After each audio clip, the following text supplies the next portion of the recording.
నమస్తే. శ్రీమాత్రే నమః. శ్రీ గురుభ్యో నమః.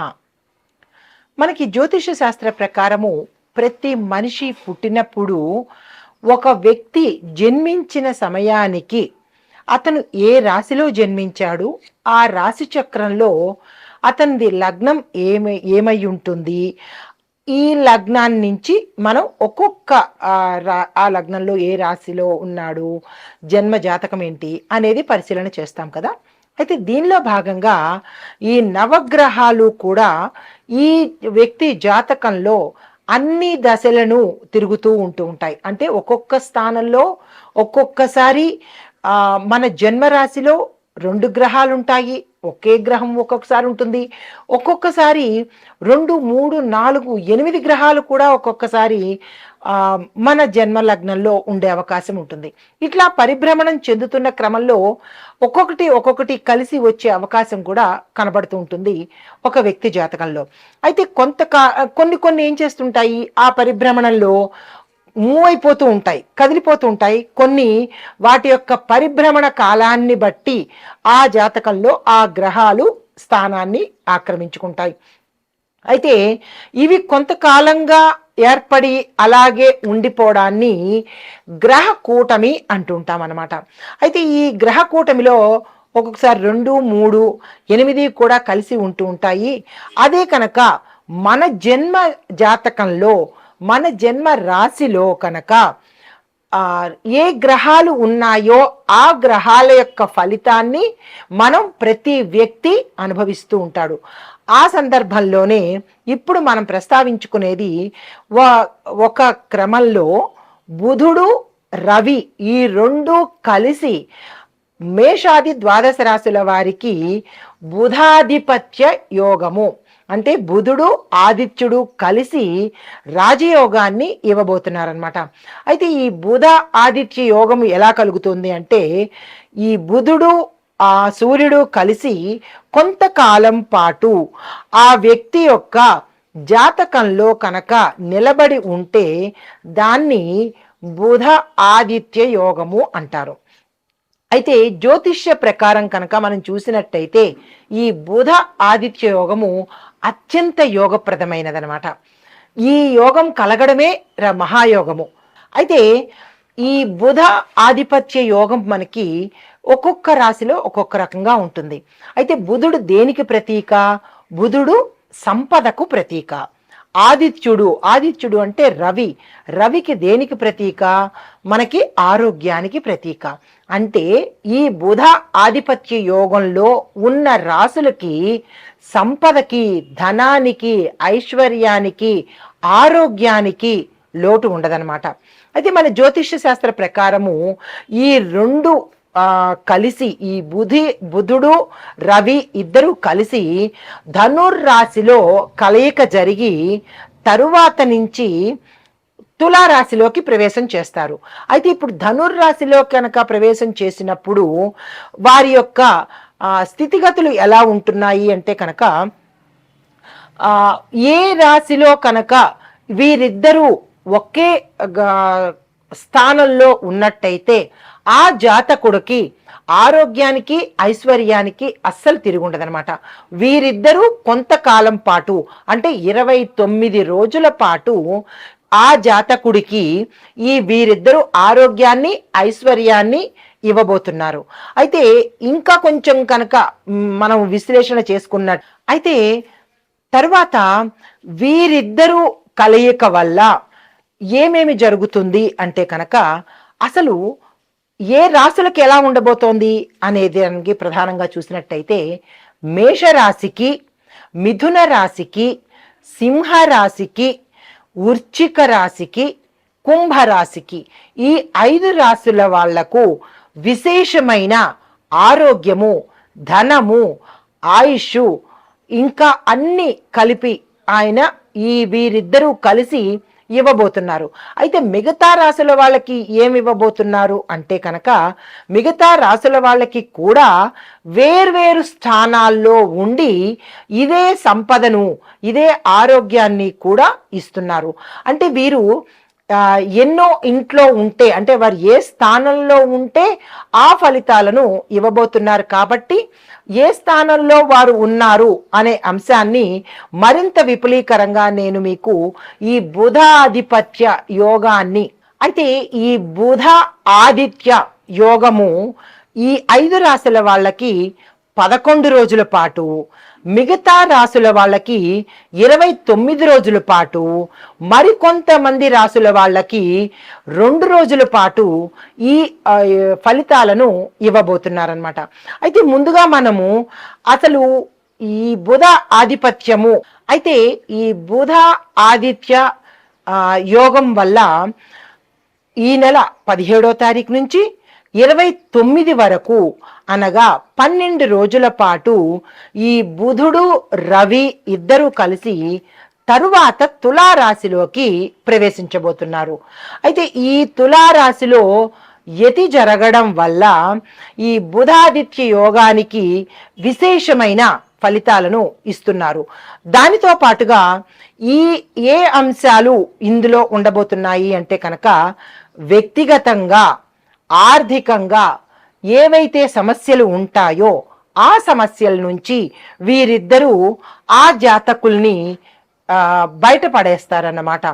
దీనితో పాటుగా అంటే విముక్తి కలిగజేస్తారు. వ్యక్తిగతంగాను ఆర్థిక పరంగాను ఏ జాతకుడైతే ఇబ్బంది పడుతున్నాడో బుధ ఆదిత్య యోగం వల్ల వీరిరువురు కలిసి ఆ జాతకుణ్ణి ఆ సమస్యల నుంచి విముక్తి కలగజేస్తాడు. అయితే కొన్ని రాశుల వాళ్ళకి ఎలా ఉండబోతోంది అంటే, మిథున, కర్కాటక, కన్య, తుల, ధనస్సు, మకర, కుంభాల వారికి బుధాధిపత్య యోగం వల్ల, అంటే ఈ బుధుడు ఆదిత్య యోగం వల్ల కొన్ని సమస్యలను కలగజేస్తున్నాడు. కొంతమందికి విముక్తి కలగజేస్తున్నాడు, కొంతమందికి సమస్యలను సృష్టించేస్తున్నారు. అయితే ఈ సమస్యల నుంచి ఎంత సమయంలో ఈ మిగిలిన రాశుల వారు బయటపడతారు అనే అంశాన్ని మరింత వివరంగా ప్రేక్షకులకు సందేహం లేకుండా నిదానంగా చెప్తాను, గ్రహించుకోండి. అయితే ఈ బుధుడు కుంభరాశిలో సంచరించడం వల్ల ఈ బుధుడు రవి ఇద్దరూ కలిసి తులాలో ప్రవేశిస్తున్నారు, అలాగే కుంభంలో సంచరిస్తున్నారు. ఈ సంచారం వల్ల ఏ రంగాల వాళ్ళకి ఎలాంటి ఫలితాలు ఇవ్వబోతున్నారు అనే అంశాన్ని చాలా విపులీకరంగా ప్రేక్షకులకు అర్థమయ్యే రీతిలో చెప్తాను. అయితే బుధగ్రహము బుద్ధిని ఇస్తుంది, ధనస్సు అంటే డబ్బుని ఇస్తుంది. దానితో పాటుగా ఎవరెవరికి ఉపయోగము అంటే, వ్యాపారం చేసుకునే వాళ్ళకి, కమ్యూనికేషన్ డిపార్ట్మెంట్లో ఉండే వాళ్ళకి, విద్య, లాజిక్, టెక్నాలజీ, వాణిజ్యము, పారిశ్రామికము రంగాలలో ఉండేవారికి చాలా అత్యంత ప్రభావితంగా విశేషమైన యోగాలను ఈ రంగాల్లో ఉండే వాళ్ళకి బుధుడు ఆదిత్యుడు ఇద్దరు ఇవ్వబోతున్నారు. అయితే ఈ కుంభరాశిలో సంచరిస్తున్న ఈ బుధుడు శని గ్రహంతో కలిసి ఆధిపత్యాన్ని తీసుకుని, వారితో పాటు ఈ ముగ్గురు కలిసి టెక్నాలజీ, కమ్యూనికేషను, విజ్ఞానము అంటే సైంటిఫిక్గా అన్నమాట, రాజకీయము, పరిశోధనలు చేసే విభాగము, science field, stock market, software రంగాలలో ఉన్న వారికి చిన్న చిన్న మార్పులు జరిగే అవకాశము ఈ బుధ ఆదిత్య యోగం వల్ల జరగబోతోంది. అయితే ఇప్పుడు నేను ఏ రాశుల వాళ్ళకి ఈ బుధ ఆదిత్య యోగం వల్ల ధనం ఎట్లా వస్తోంది, సమస్యలు ఎలా తీరుతున్నాయి, అన్ని రంగాల వాళ్ళని ఒక్కొక్కరికి వివరంగా చెబుతాను. వినే ప్రయత్నం చేయండి, స్కిప్ చేయకండి. నమస్తే. తదుపరి రాశి వృషభ రాశి. ఈ రాశిలో ఉండేవారికి బుధ రవి యొక్క యోగం వల్ల అన్ని రంగాల్లో ఉన్న వాళ్ళకి ఎలా ఉండబోతోంది అంటే, బుధుడు ధనపరంగా విశేషమైన ఫలితాన్ని ఇస్తున్నాడు. రవి ఆయుష్ పరంగాను, రాజయోగ పరంగాను, అధికార పరంగాను, కమ్యూనికేషన్స్ పరంగాను ఇలాగా మంచి మంచి ఫలితాలను ఇవ్వబోతున్నాడు. అందులో భాగంగా ఈ వృషభ రాశి వారికి విద్యార్థులు కనుక చూసినట్టయితే వాణిజ్య, విద్య, అకౌంటింగ్లో చదివే విద్యార్థులకు విశేషమైన విజయాలు ఇవ్వడము, దానికి సంబంధించిన ఉద్యోగాల్లో అవకాశాలు రావడము, ఈ నిమిత్తంగానే అంటే ఈ 3 కేటగిరీల్లోనే విదేశాలకు వెళ్ళి చదువుకోవాలన్నా, అక్కడ జాబ్ సంపాదించాలన్నా అవకాశాలు వీళ్ళకి విశేషంగా వస్తాయి. దాన్ని వీరు సద్వినియోగం చేసుకోవాలి. ఈ సమయాన్ని చాలా ఉపయోగించుకోవాలి. అయితే ఉద్యోగస్తులకు చూసుకున్నట్టయితే కనుక శుభవార్తలు వినడము, హై ఎండ్ ప్యాకేజీల్లో వీళ్ళు నియామకం కావడము, కొత్త కొత్త అవకాశాలు రావడము, ఆకస్మిక ధనప్రాప్తి రావడము, దీనితో పాటుగా అధికారుల మెప్పు పొంది వీరు పనిచేసిన తీరు కనుకోండి, లేదా వీళ్ళ యొక్క సిస్టమేటిక్గా పనిచేయడము, ఆనెస్ట్గా పనిచేయడము, వీరి నైపుణ్యాలు, వీరి స్కిల్స్ని గుర్తుపెట్టుకొని వీళ్ళ యజమానులు అంటే బోనస్లుగా ఎక్కువ డబ్బుని ఇవ్వడము, గతంలో ఆగిపోయిన ఏరియర్స్ రావడము, ఇలాగ వీళ్ళకి ఏ ఉద్యోగంలో ఉన్న వాళ్ళైనా సరే విశేషమైన ధనాన్ని పొందే అవకాశము, ఇటు కుటుంబ పరంగా చూసినట్టయితే కనుక స్థిరచరాస్తులు కలిసి రావడము, వదిలేసుకున్న ఇంకా మాకు రాదు అని అనుకున్న ఆస్తులు కలిసి రావడము, ఇలాగా ఆస్తికి సంబంధించి ఆరోగ్యానికి సంబంధించి విశేషమైన ఫలితాలు ఇవ్వబోతున్నారు. అయితే వ్యాపార పరంగా చూసుకున్నట్టయితే వీరు ఎంత అనుకుంటే అంత పెట్టుబడులు పెట్టచ్చు, వ్యాపార విస్తరణ చేసుకోవచ్చు, బ్రాంచీలు పెట్టచ్చు, కొత్త ప్రోడక్ట్స్ లాంచ్ చేయొచ్చు. పారిశ్రామికంగా అయితే కనుక యంత్రాలు కొనుక్కోవడం కానీ, లేదంటే విదేశాలలో వీరు కొత్త బ్రాంచీలు పెట్టుకోవడం కానీ, ఎక్స్పోర్ట్స్ ఇంపోర్ట్స్ కానీ, ఇలా ఒకటి అని కాదు, ధనపరంగా ఆర్థిక లావాదేవీలు చేసుకోవచ్చు, భాగస్వామ్య ఒప్పందాలు చేసుకోవచ్చు. ఈ సమయాన్ని వీరు సద్వినియోగం చేసుకోగలిగితే ఈ యొక్క ఫలితాలు ఉత్తర విశేషంగా ఉండబోతున్నాయి. ఎందుకు అంటే బుధుడు రవి అంతటి యోగాన్ని వీరికి కలగజేయబోతున్నారు. తరువాత వ్యవసాయదారులకు భూములు చక్కగా పంటలు పండుతాయి, ఎరువులు చక్కగా సమయానికి అందుబాటులోకి వచ్చి వర్షాధార భావం లేకుండా అంటే నీటికి ఎద్దడి లేకుండా ఉండి చక్కని పంటలు పండడము, ఆ పంటల దిగుబడి ఎక్కువగా రావడము, ఇవి మార్కెట్లోకి వెళ్ళంగానే అంతవరకు డల్గా ఉన్న మార్కెట్టు వీరి యొక్క పంటకు అధికంగా ధనం రావడము, రుణాలు తీరిపోవడము, వ్యవసాయదారుల రైతుల యొక్క కళ్ళల్లో ఆనందాలు నిలవడము జరుగుతుందనమాట. దీనితో పాటుగా ఆరోగ్యపరంగా చూసుకున్నట్టయితే విశేషమైన ఆరోగ్యము, వీరు ఊహించనటువంటి ఆరోగ్యం వీరి సొంతమవుతుంది. ఎటువంటి దీర్ఘకాలిక వ్యాధులున్నా ఉపశమనం పొంది కొత్త ఉత్తేజంతో ఆ రవి యొక్క అనుగ్రహం వల్ల కొత్త ఉత్తేజంతో ఉండబోతున్నారు. ఆపరేషన్ల దాకా వెళ్ళిన వాళ్ళైతే తక్కువ వ్యవధిలో తక్కువ మొత్తంతో ఆపరేషన్లు చేయించుకోవడము, వీరు పట్టిందల్లా బంగారమా అన్నట్టుగా ఉండబోతోంది. ఇంకా ఇది అది అని చెప్పడానికి లేదు. వీరు లాటరీలు కొనుక్కున్నా, పెట్టుబడులు పెట్టుకున్నా, ఏ పని చేసినా ఈ సమయం మాత్రము వీళ్ళకి అష్టైశ్వర్యాలు కలగజేసే సమయము, రాజయోగాన్ని కలగజేసే సమయము. దీన్ని అస్సలు మీరు వృధా చేసుకోకండి. అయితే కుటుంబపరంగా చూసినట్టయితే ఇంకా అన్నీ శుభాలే, శుభవార్తలు వినడము, శుభకార్యాలు చేయడము, శుభకార్యాలకు సంబంధించినటువంటి ధనము ఆకస్మికంగా మీకు రావడము, కోర్టులో ఇరుక్కుపోయి ఎప్పటికీ మీకు తీర్పు రానటువంటివి క్షణాల్లో తీర్పు రావడము, స్థిరచరాస్తులు కలిసి రావడము, మీరు ఏదైనా అమ్మాలనుకున్నా కొనాలనుకున్నా విశేషమైన ధరతో వెళ్ళడము, ధనం మీరు కొనేటప్పుడు తక్కువకు వస్తుంది, మీరు అమ్మేటప్పుడు విశేషమైన ధనము వస్తుంది. ఎందుకు అంటే బుధుడు ధనాన్ని ఇచ్చేవాడు కాబట్టి.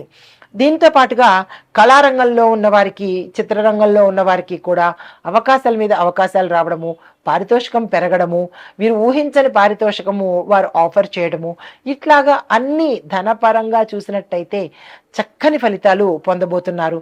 క్రీడాకారులకైతే ఇంకా వీళ్ళకి పథకాల మీద పథకాలు వస్తాయి, పేరు ప్రఖ్యాతలు వస్తాయి, ధనపరంగా కూడా చాలా చక్కగా ఉండబోతోంది.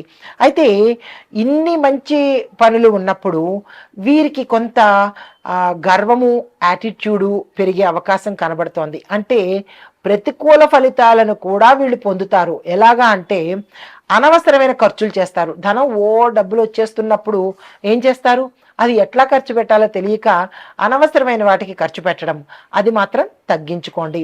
తర్వాత ఆరోగ్యపరమైన ఆరోగ్యం బాగుంది కదా అని చెప్పి ఏది పడితే అది చేయడము, ఎలా పడితే అలా విచ్చలవిడిగా ఉండడం వల్ల ఏమవుతుంది, ఏ కాయిన్ ఇటువైపు ఉన్నట్టే ఇటువైపు కూడా ఉంటుంది కదా.